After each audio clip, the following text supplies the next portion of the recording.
Class 10 chemistry का chapter number 14 हम पढ़ रहे थे। We were studying about the carbohydrates. Carbohydrates में कल हमने मोनोसेक्राइड्स के बारे में पढ़ा, discuss their properties, we discussed what are actually monosaccharides.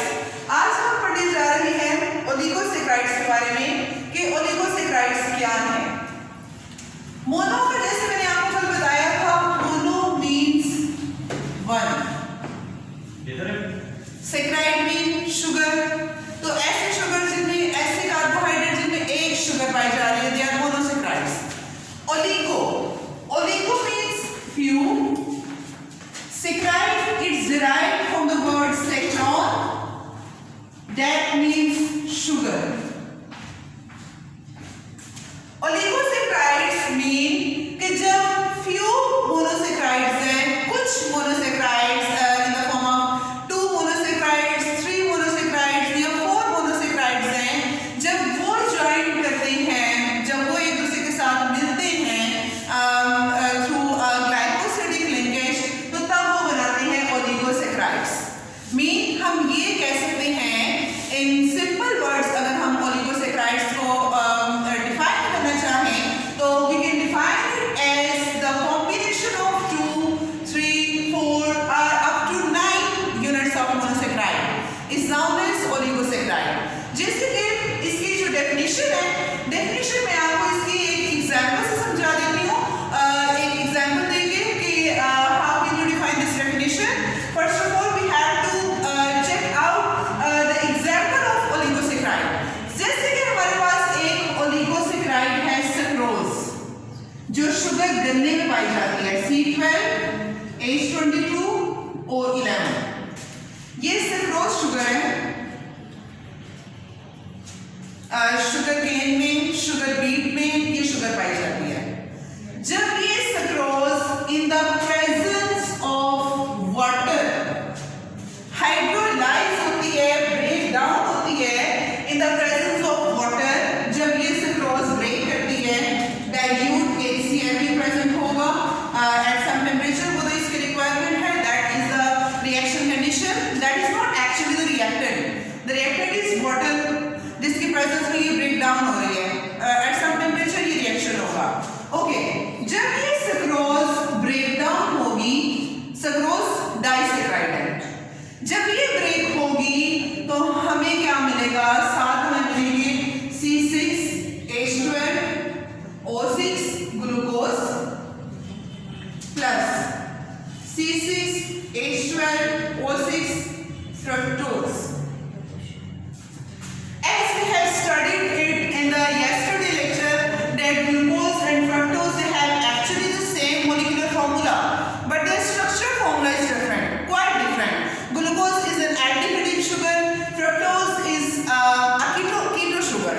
So अब हम यहाँ पर देखें तो हमारे पास इस रिएक्शन को हम रिवर्स करें।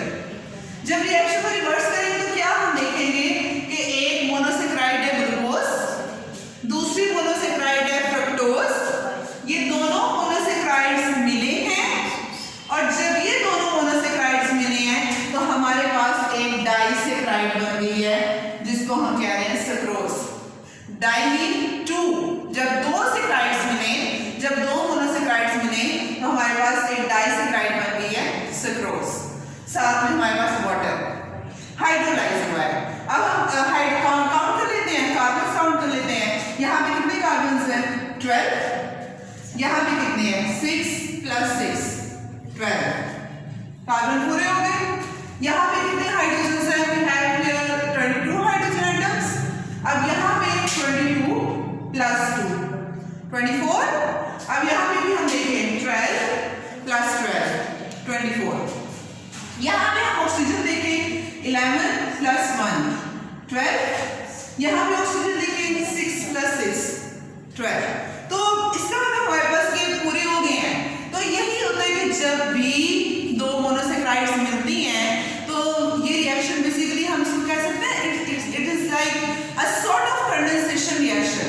कैसा रिएक्शन? जिसमें दो रिएक्टेंट जब मिले तो एज ए रिजल्ट हमारे पास एक छोटा वाटर मॉलिक्यूल रिलीज हो जाए। तो हमने देखा है कि जब ये ग्लूकोज और फ्रक्टोज मिले हैं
तो means few not many. Many तो होंगे बहुत ज्यादा, 100 thousands ज्वाइन करेंगे तो वो तो फिर आगे पॉलीसेक्राइड्स बन जाएगा। तो ये ओलिगोसेक्राइड्स है। जैसे हमने सेक्रोज की एग्जांपल ली कि सेक्रोज कैसे बने, इंपॉर्टेंट ओलिगोसेक्राइड है सेक्रोज।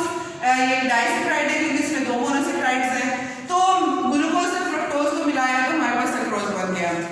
उसके अलावा we can take so many other examples like maltose है। जैसे ये जो माल्ट में जो पाई जाती है sugar maltose, it is the combination of 2 glucose units. 2 glucose बनते हैं तो फिर माल्टोज बनता है। उसके अलावा मिल्क में जो शुगर पाई जाती है लैक्टोज, ये भी डाइसेक्राइड है। It is the combination of glucose and lactose. Glucose भी मोनोसेक्राइड है, लैक्टोज भी मोनोसेक्राइड है, और ये दोनों मोनोसेक्राइड्स जब मिलते हैं तो they form lactose, that is a milk sugar. तो we can take so many examples of oligosaccharides.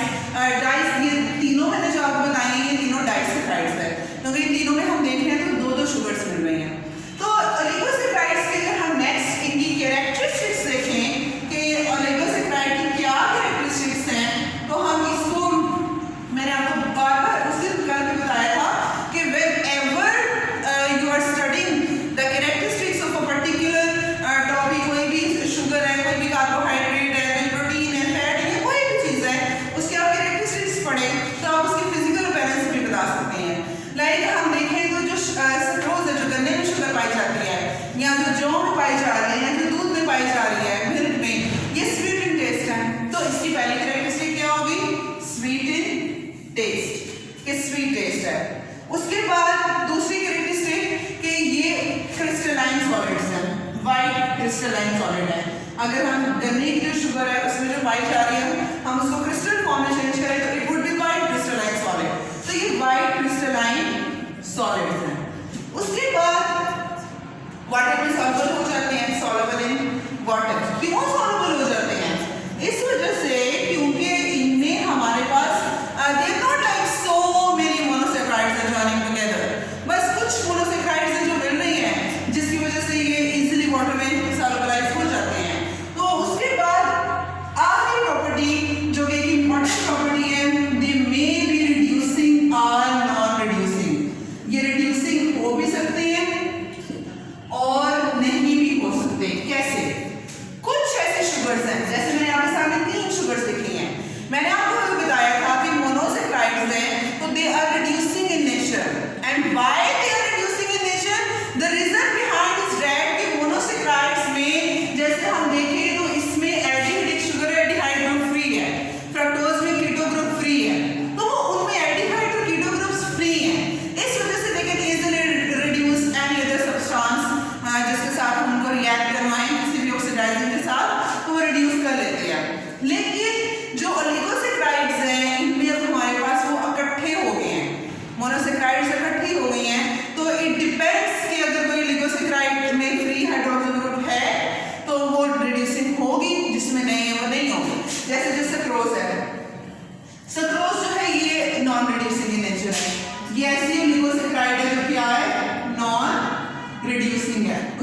Shapeless solids हम इनको दूसरे सेंस में कह सकते हैं, शेपलेस सॉलिड्स होते हैं। उसके अलावा इनकी बात करें रिड्यूसिंग की, तो ये नॉन रिड्यूसिंग इन नेचर होंगे। क्यों नॉन रिड्यूसिंग होंगे?